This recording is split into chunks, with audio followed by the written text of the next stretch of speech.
जननीं शारदां देवीं रामकृष्णं जगद्गुरुं पादपद्मे तयोः श्रित्वा प्रणमामि मुहुर्मुहुः। ॐ अखण्डमण्डलाकारं व्याप्तं येन चराचरं तत्पदं दर्शितं येन तस्मै श्रीगुरवे नमः।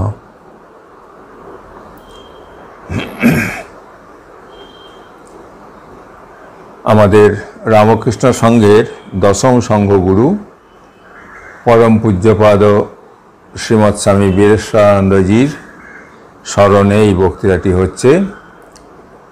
এই স্মারক বক্তৃতায় আমাদের আলোচ্য বিষয় গুরু শক্তি।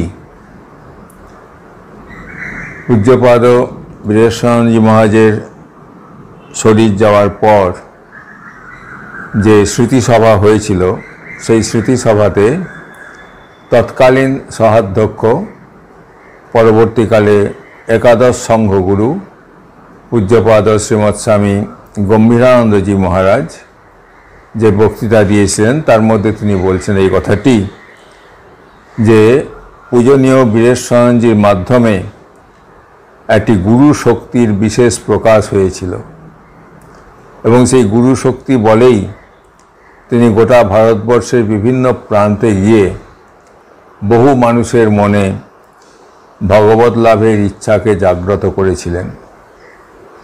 এই যে ভগবান লাভের ইচ্ছাকে জাগ্রত করার জন্য গুরুর একটি বিশেষ ভূমিকা আছে, এইটি সকলেই স্বীকার করেন। কিন্তু গুরু শুধুমাত্র মানুষ নন। পূজনীয় গম্ভীরানন্দজি বলছেন যে গুরু শক্তির প্রকাশ তার মধ্যে হয়েছিল। এই গুরু শক্তির উদ্দেশ্যেই আমরা প্রণাম জানাই গুরুর ব্রহ্মা গুরুর বিষ্ণু গুরুর্দেব মহেশ্বরঃ গুরুরেব পরং ব্রহ্ম তস্मै শ্রী গুরবে নমঃ এই মন্ত্রে। একথা আমরা শুনে এসেছি যে গুরুতে মনুষ্য বুদ্ধি করতে নেই। গুরুতে মনুষ্য বুদ্ধি করলে পরে ধর্মলাভ বা ঈশ্বর লাভ হয় না, এবং এই জন্যই আমরা এই মন্ত্রটি উচ্চারণ করি গুরুর ব্রহ্মা গুরুর বিষ্ণু ইত্যাদি। এই কথাটি মনে রেখেই পূজ্যপাদ বীরেশ্বরানন্দজি মহারাজ তার নিজের জন্মদিনটি কখনো প্রকাশ হতে দেননি। যতদিন পর্যন্ত তিনি স্থূল শরীরে ছিলেন ততদিন পর্যন্ত কেউই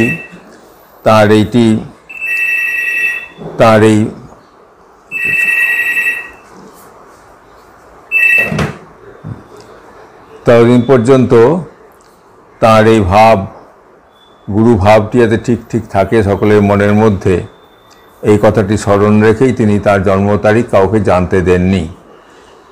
তার মহাসমাধি পরে জানা গেছে যে তার জন্ম তারিখ হচ্ছে 31শে অক্টোবর 1892 সালের।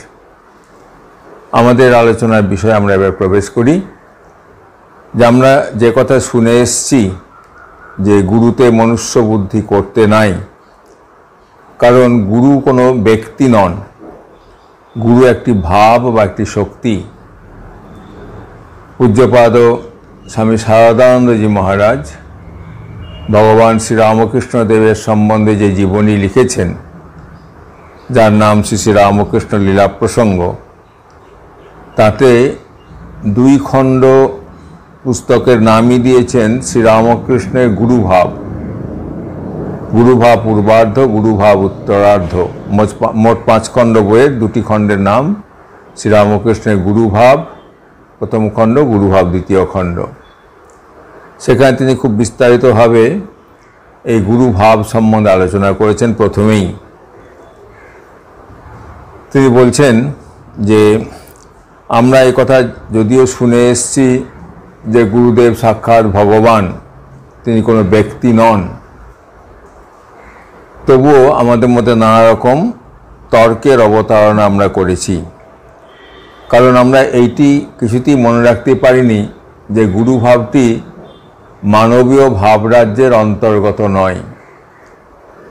এটি শ্রী ভগবানেরই ভাব, যে ভগবান আমাদের শরীর রক্ষার জন্য উপযুক্ত জলবায়ু, আহার ইত্যাদি নিত্য আবশ্যকীয় সমস্ত বস্তু দিয়েছেন, তিনি আবার মায়াপাশে বদ্ধ ত্রিতাপে তাপিত মানব মনের সমস্ত জ্বালা নিবারণ ও শান্তি লাভের উপায়স্বরূপ হয়ে একটি নিজেই সেই ভগবান স্বয়ংই ওই ভাব ও শক্তিরূপে শুদ্ধ বুদ্ধ অহমিকা শূন্য মানব মনের ভিতর দিয়ে পূর্ণরূপে প্রকাশিত আছেন। প্রতিটি মানুষের মধ্যেই তিনি প্রকাশিত আছেন, কিন্তু মানুষ তার নিজের অহমিকা বশত সেই ভাবটিকে ভুলে গেছে। যত তার নিজের কাঁচা আমি, শ্রীরামকৃষ্ণের ভাষায় কাঁচা আমিকে বা তার অহংকারকে নিজের আয়ত্তাধীনে আনতে পারে, অহংকারকে যত সে জয় করতে পারে, তত তার ভেতরে ওই গুরু ভাব প্রকাশিত হতে থাকে।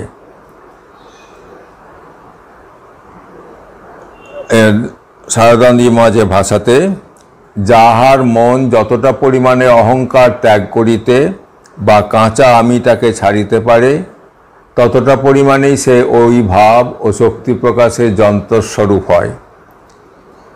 সাধারণ মানব মনে ওই দিব্যভাবের যৎসামান্য ছিটে ফোঁটা মাত্র প্রকাশ, তাই আমরা ততটা ধরিতে ছুঁইতে পারি না। কিন্তু ভগবান শ্রীকৃষ্ণ, বুদ্ধ, চৈতন্য, শঙ্কর, যিশু প্রভৃতি পূর্ব যুগ অবতার সকলে এবং বর্তমান যুগে ভগবান শ্রীরামকৃষ্ণে ওই দিব্য শক্তির ঐরূপ অপূর্ব লীলা যখন বহু ভাগ্যফলে কাহারও নয়ন পথে পতিত হয়, তখনই সে প্রাণে প্রাণে বুঝিয়া থাকে যে এ শক্তি প্রকাশ মানবের নহে, সাক্ষাৎ ঈশ্বরের। তখনই ভবরোগগ্রস্ত পথভ্রান্ত জিজ্ঞাসু মানবের মোহ মলিনতা দূরে অপসারিত হয় এবং সে বলিয়া ওঠে, হে গুরু, তুমি কখনোই মানুষ নও, তুমি তিনি। এটি পূজনীয় শারদানন্দজি মহারাজের ভাষাতে। তাহলে এখন দেখা গেল যে শ্রী ভগবান স্বয়ং বা শ্রী শ্রী জগন্মাতা যে ভাবরূপে মানুষের মনের সকল প্রকার অজ্ঞান মলিনতা দূর করেন, সেই উচ্চ ভাবেরই নাম গুরু ভাব বা গুরু শক্তি। ওই ভাবকেই শাস্ত্র গুরু নামে নির্দেশ করেছেন এবং মানুষকে ওই ভাবের প্রতি মনের 16 আনা শ্রদ্ধা, ভক্তি ও বিশ্বাস অর্পণ করতে বলেছেন।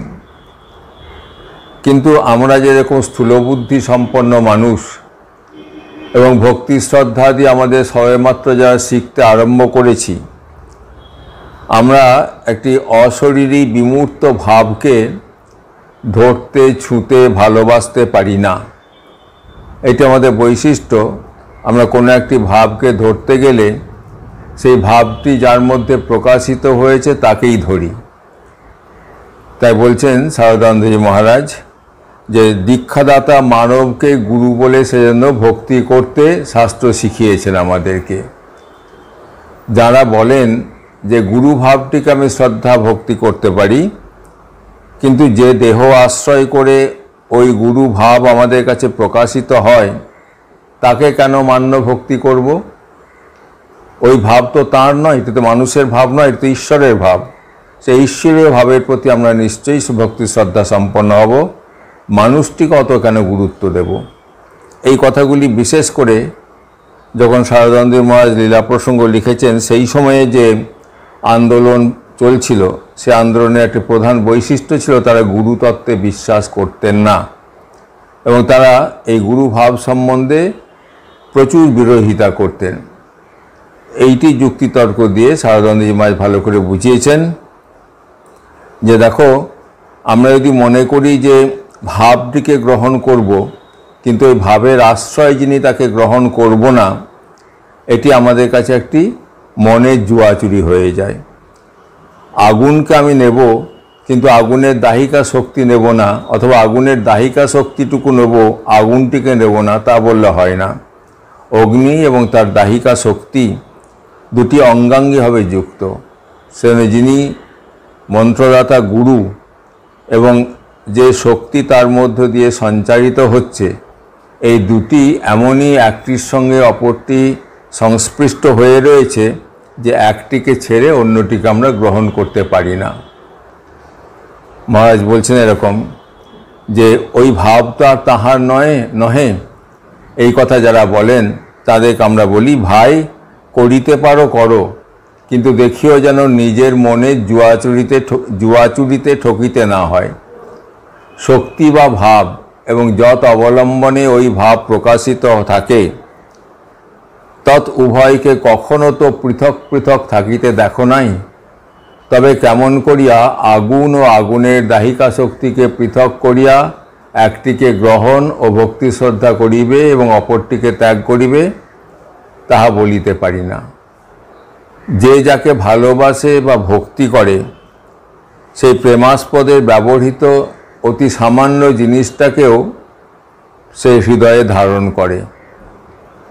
ভালোবাসার লোকের স্পর্শ করা ফুল বা তার পরে থাকা পোশাকটি অথবা তিনি যে পথ দিয়ে যান সেই পথের মাটি সমস্তই ওই যিনি ভালোবাসেন তার কাছে অত্যন্ত পবিত্র বলে মনে হয়।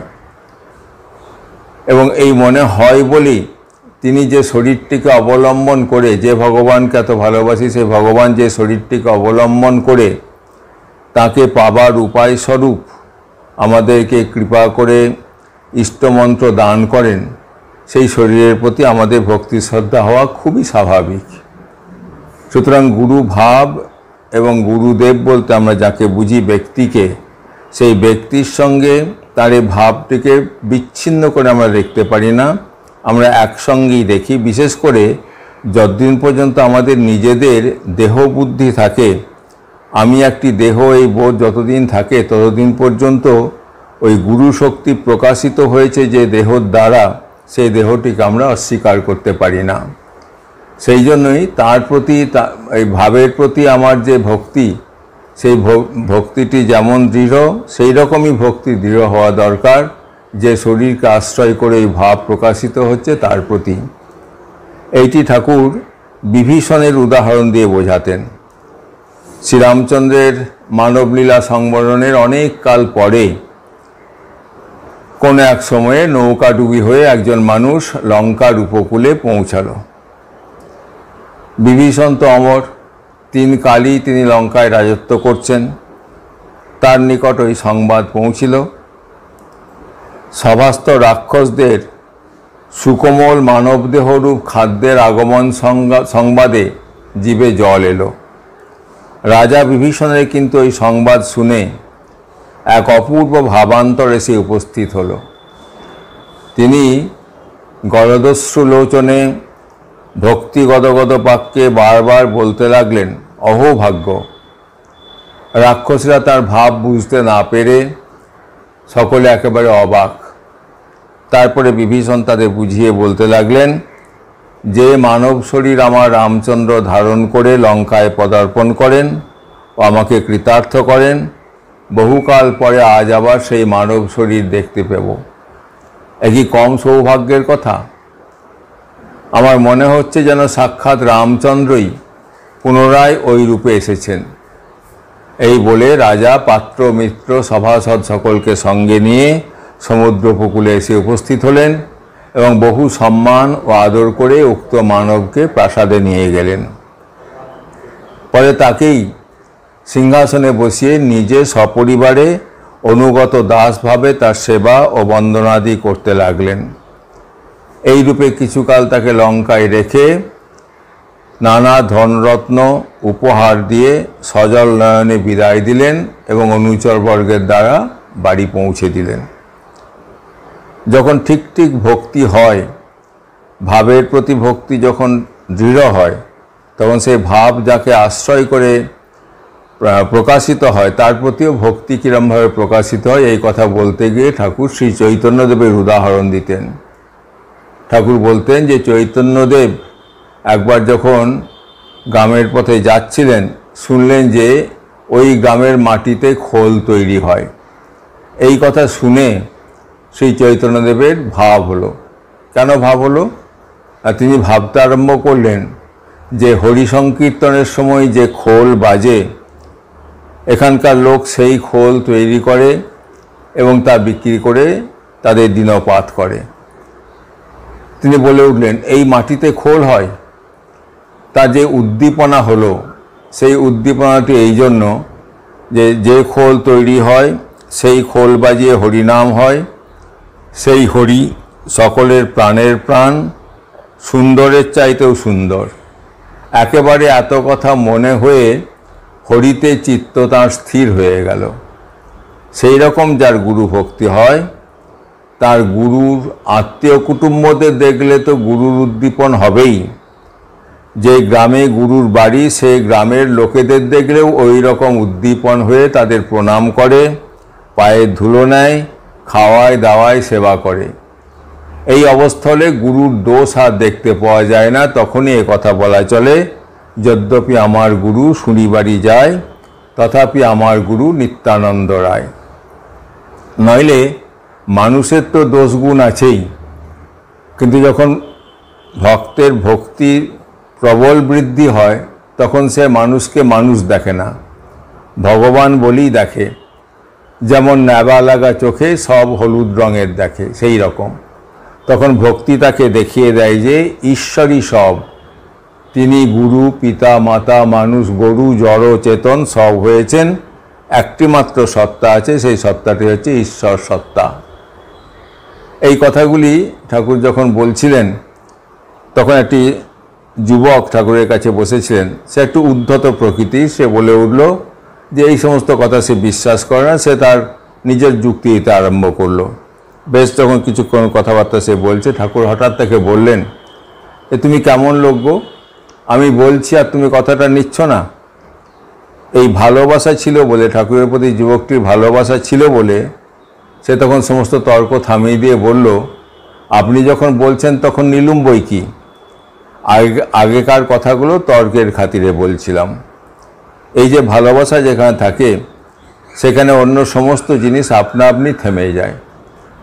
এবং গুরু ভক্তি যখন ঠিক ঠিক হয় তখন গুরুর প্রতিটি কথা তার কাছে একেবারে সাক্ষাৎ সত্য বলে মনে হয়। ঠাকুর এই প্রসঙ্গে অর্জুনের ঘটনার কথা বলছেন যে একবার শ্রীকৃষ্ণ অর্জুন একসঙ্গে রথে যাচ্ছেন। হঠাৎ আকাশের দিকে তাকিয়ে শ্রীকৃষ্ণ বললেন, দেখো সখা, কত সুন্দর পায়রা। অর্জুন তাকিয়ে বলে, হ্যাঁ সখা, তাই তো, অতি সুন্দর পায়রা। আবার কিছুক্ষণ পরে শ্রীকৃষ্ণ বলে, না না সখা, ও তো পায়রা নয়। অর্জুন দেখে বলে, হ্যাঁ তাই তো সখা, ও তো পায়রা নয়। এখন এই কথাটি অর্জুন কিন্তু শ্রীকৃষ্ণের মন রাখার জন্য, তাকে খোসামত করার জন্য নিশ্চয়ই বলেননি, কারণ অর্জুন ছিলেন মহা সত্যনিষ্ঠ। তিনি অকারণে কৃষ্ণকে খোসামত করতে কখনোই চাইবেন না।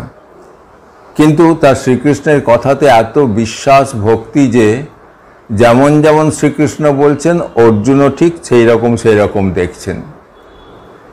তাহলে বোঝা যাচ্ছে এই কথা যে এই অজ্ঞান অন্ধকার দূরীকরণ সমর্থ গুরু বলে যাকে শাস্ত্র নির্দেশ করেছেন, তা আসলে ঐশ্বরিক ভাব বিশেষ। এবং এই সঙ্গে সঙ্গে এই সিদ্ধান্তে আমরা পৌঁছাই যে ঐশ্বরিক ভাব যেহেতু গুরু শক্তিটি বা গুরু ভাবটি, অতএব গুরু অনেক নন, গুরু এক। আধার বা যে শরীর অবলম্বনে ঈশ্বরের ওই ভাব প্রকাশিত হয় তা ভিন্ন ভিন্ন হলেও তোমার গুরু আমার গুরু পৃথক নহেন, ভাবরূপে এক। এটি শারদানন্দজির কথা।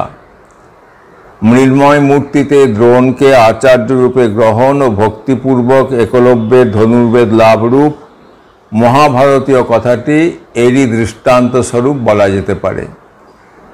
অবশ্য এ কথাটা যুক্তিতে দাঁড়ালেও ঠিক হৃদয়ঙ্গম হওয়া অনেক সময় ও সাধন সাপেক্ষ, এবং হৃদয়ঙ্গম হলেও যতক্ষণ মানবের নিজের দেহবোধ থাকে ততক্ষণ যে শরীরের ভিতর দিয়ে গুরু শক্তি তাকে কৃপা করেন সেই শরীর অবলম্বনেই শ্রীগুরুর পূজা করা, ভিন্ন তার অন্য কোনো উপায় নেই।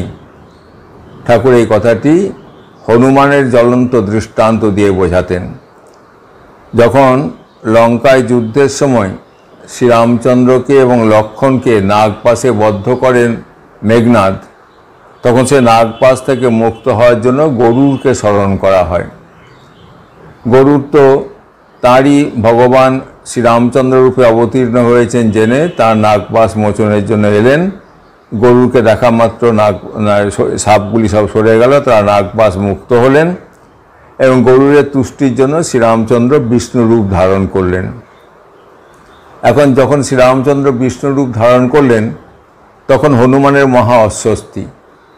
তার এই অস্বস্তির ভাব দেখে যখন গরুর চলে গেলেন তখন শ্রীরামচন্দ্র আবার নিজ রূপ ধারণ করে হনুমানকে বললেন, আচ্ছা এটা কীরকম হলো? তুমি মহাজ্ঞানী, তুমি তো জানো যে যিনি বিষ্ণু তিনি রাম, তাহলে তুমি এরকম করছিলে কেন? হনুমান তখন বিনীতভাবে উত্তর দিলেন যে সত্য বটে, এক পরমাত্মাই এই বিষ্ণু রূপ ধারণ করেছেন, রাম রূপ ধারণ করেছেন। সেই জন্য শ্রীনাথ এবং জানকীনাথে আমি কোনো পার্থক্য জানি না, কোনো পার্থক্য নাই বুঝি, কিন্তু তবু আমার প্রাণ সর্বদা জানকীনাথেরই দর্শন চায়, কারণ তিনি আমার সর্বস্ব। ওই মূর্তির ভিতর দিয়ে আমি ভগবানের প্রকাশ দেখে কৃতার্থ হয়েছি। সেই বিখ্যাত শ্লোকটি, শ্রীনাথে জানকীনাথে অভেদ পরমাত্মনি তথাপি মম সর্বস্বং রাম কমললোচনা। এইরকমভাবে যে গুরুভাবটি শ্রী শ্রী জগন্মাতার শক্তি বিশেষ এবং সেই শক্তি সকল মানুষের মনেই সুপ্ত বা ব্যক্তভাবে নিহিত আছে বলেই গুরুভক্তি পরায়ণ সাধক শেষে এমন এক অবস্থায় উপনীত হন যে তখন ওই শক্তি তার নিজের ভিতর দিয়ে প্রকাশিত হয়ে ধর্মের জটিল নিগূঢ় তত্ত্ব সকল তাকে বুঝিয়ে দিতে থাকে। তখন সাধককে আর বাইরের কারোকে জিজ্ঞাসা করে ধর্ম বিষয়ক কোনরূপ সন্দেহ ভঞ্জন করে নিতে হয় না। গীতায় শ্রী ভগবান অর্জুনকে বলেছেন, যদা তে মোহকলিলং বুদ্ধির ব্যতীতরিষ্যতি তদা গন্তাসি নির্বেদং শ্রোতব্যস্য শ্রুতস্য চ। যখন তোমার বুদ্ধি অজ্ঞান মোহ থেকে বিমুক্ত হবে তখন আর এটা শোনা উচিত, ওটা শাস্ত্রে আছে ইত্যাদি কথায় আর তোমার প্রয়োজন থাকবে না। তুমি ওই সকলের পারে চলে গিয়ে আপনি তখন সকল বুঝতে পারবে। সাধকের তখন ওই রকম অবস্থায় এসে উপস্থিত হয়। তাই ঠাকুর এই কথাটি বললেন যে শেষে মনই গুরু হয় বা গুরুর কাজ করে। মানুষ গুরু মন্ত্র দেয় কানে আর জগৎগুরু মন্ত্র দেয় প্রাণে, কিন্তু সে মন আর এ মনে অনেক প্রভেদ। সেই সময় মন শুদ্ধ সত্য পবিত্র হয়ে ঈশ্বরের উচ্চ শক্তি প্রকাশে যন্ত্রস্বরূপ হয়, আর এ সময়ে মন ঈশ্বর থেকে বিমুক্ত হয়ে ভোগ সুখ ও কাম ক্রোধাদিতে মেতে থাকতে চায়। অতএব মন যখন শুদ্ধ হয় তখন সাধক দেখে যে গুরু তার ভেতরেই অবস্থান করছেন। বস্তুপক্ষে শাস্ত্র এই কথা বলেন যে গুরু, ইষ্ট এবং সাধক তিনজন স্বরূপত এক, স্বরূপের দিক দিয়ে তাদের মধ্যে কোনো তফাৎ নেই। শুধু এই দেহবোধ থাকার জন্যই ইষ্ট এবং গুরুকে পৃথক বলে মনে হয় এবং পৃথক বলে যতক্ষণ মনে হয় ততক্ষণ তাদের যে বাহ্য রূপ সেই রূপের পূজা সেবা করতেই হয়। বস্তুপক্ষে একই শক্তি বিভিন্ন গুরুর মাধ্যমে এসে আমাদের কাছে পৌঁছায়। ঠাকুর সুন্দর উদাহরণ দিয়ে বলছেন যে ছাদের জল ভিন্ন ভিন্ন নল দিয়ে বেরুচ্ছে। আপাতদৃষ্টিতে দেখে মনে হচ্ছে কোনোটা হাতির মুখ দিয়ে পড়ছে, মনে হচ্ছে হাতির জল, কোনোটা বাঘের জল ইত্যাদিতে মনে হচ্ছে। এই হাতি, বাঘ, সিংহ ভিন্ন ভিন্ন মুখ দিয়ে বেরোলেও জল কিন্তু সেই একই। আমাদের রামকৃষ্ণ সংঘের বৈশিষ্ট্য এই যে আমাদের সঙ্গে যারাই গুরুস্থানে বসেন, যারাই দীক্ষাদি দেন, তারা সকলে এই কথাটি বলেন যে ঠাকুরই আমাদের গুরু, তিনি আমাদের ইষ্ট, তিনি আমাদের সর্বস্ব। তারা নিজেরা শুধুমাত্র ঠাকুরের কৃপা সঞ্চার করার জন্য যেন ওই ছাদ থেকে পড়া এক একটি নলের মতো ঠাকুরেরই কৃপা তাদের কাছে পৌঁছে দেন। বস্তুকে মা ঠাকুরুন দীক্ষা দিয়ে বলতেন ঠাকুরের ছবি দেখে, বাবা ইনি তোমার গুরু, ইনি তোমার ইষ্ট। ভক্ত যখন চেপে ধরতো যে মা এই কীরকম কথা হলো, উনি যদি আমার গুরু হবেন তাহলে তুমি কে বা আপনি কে? মা বলতেন আমি তোমার মা। এই যে আমি তোমার মা, এই কথাটি দ্বারা মা বুঝিয়ে দিতেন যে ঠাকুরেই সমস্ত মনটি দিতে হবে মা তো মাই, মাতৃরূপে তিনি সকলকে রক্ষা করছেন। পরবর্তীকালে ঠাকুরের সন্তানেরাও যখন দীক্ষা দিতেন সকলেই বলতেন যে ঠাকুরের চরণে তাদেরকে পৌঁছে দিচ্ছেন তারা। এখনও যারা দীক্ষা দেন তারাও সেই কথাটি বলেন যে ঠাকুরের কথাই তারা বলেন, ঠাকুরই গুরু, ঠাকুরই ইষ্ট। তাই ঠাকুর একদিন বললেন যে এখানে লীলা প্রসঙ্গ এইরকম আলোচনাটি আছে। ঠাকুরকে একদিন এইরকম বলতে শুনে একজন অনুগত ভক্ত শ্রী গুরুর সঙ্গে বিচ্ছেদ তবে তো একদিন অনিবার্য, এই কথা ভেবে ব্যথিত হৃদয়ে ঠাকুরকে জিজ্ঞাসা করেন যে গুরু তখন কোথায় যান মশাই? ঠাকুর যখন বলেছেন যে শেষে মনই গুরু হয়, মনই সমস্ত তাকে বলে দেয়, তখন বলছে গুরু তখন কোথায় যান মশাই? ঠাকুর তদুত্তরে বলেন, গুরু ইষ্টে লয় হন, গুরু কৃষ্ণ বৈষ্ণব তিনে এক, একে তিন। বস্তুকে এই গুরু ভাবটি আমাদের ধরা দরকার, এবং এইটি যাতে আমরা ঠিকমতো ধরি। কোনো ব্যক্তি বিশেষকেই গুরু মাত্র মনে করে আমরা যেন সেই ব্যক্তিকে কেন্দ্র করে ছোট ছোট গোষ্ঠীতে বিভক্ত হয়ে নিজেদের মধ্যে বিবাদে প্রবৃত্ত না হই, এই কথাটির দিকে দৃষ্টি রেখেই পূজনীয় স্বামী বীরেশ্বরানন্দজি মহারাজ নিজের জন্ম তারিখ বলেননি এবং নিজেকে কখনোই বেশি প্রকাশ করতে চাননি। তিনি ঠাকুর মা স্বামীজিকেই ধরতে বলতেন, তাদের কথা ভাবো, তাদেরকেই সামনে রাখো, তাদেরই ভাব তিনি মাত্র দিয়েছেন। সুতরাং তার এই স্মারক বক্তৃতায় গুরু শক্তি সম্বন্ধে আলোচনায় তার এই কথাটি আমাদের মনে রাখা প্রয়োজন যে প্রত্যেকের কাছে তার নিজের গুরু সাক্ষাৎ ইষ্ট এ সম্বন্ধে কোনো সংশয় নাই, কিন্তু নিজ গুরুর মহিমা অন্যের কাছে যেন আমরা কেউ না কীর্তন করি, কারণ প্রত্যেকের গুরুই তার কাছে তার ইষ্ট। অতএব প্রত্যেকেই নিজ নিজ গুরুকে ইষ্টের সমান দেখবেন এবং অন্য যারা গুরু তাদের প্রতি সেই রকমই সম্মান রাখবেন, কারণ সকল গুরুই একই শক্তিকে প্রকাশ করছেন। আমরা সকলে পূজনীয় স্বামী বীরেশ্বরানন্দজি মহারাজের শ্রীচরণে ভক্তিপূর্ণ প্রণাম নিবেদন করি। ভক্তদেরকে আমাদের আন্তরিক শ্রদ্ধা, ধন্যবাদ, নমস্কার।